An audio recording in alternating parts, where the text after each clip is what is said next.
Ay siya, ibiyang, ay pagpasensyahan mo na, ay hindi ako makakauwi ngayon, ay naka po, naplatan ako, nasiraan ako din ari sa may tapat ng bahay na ari. Oo, ay mukha namang maganda, ay sabi, mabait, eh di na daw muna ako tumuloy. Oo, ay sa magalit ka. Ay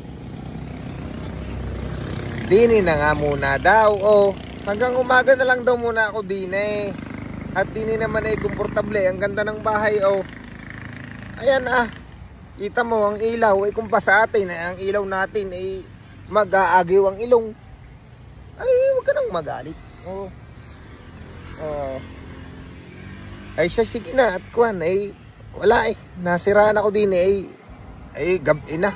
Ay wala namang gagawa ng sasakyan. Ay digat ari hiniram pa natin kay kumpare. Ay kahit ako'y selos doon ay wala akong kaysa ako'y maglakad diga. Ay sige na muna. Ay wag mo na akong hintayin ha. At ako'y dinin na muna tutulog sa bahay na rin. Mukhang maganda naman daw. Okay, sige, oo na. Igalig mo. Oo.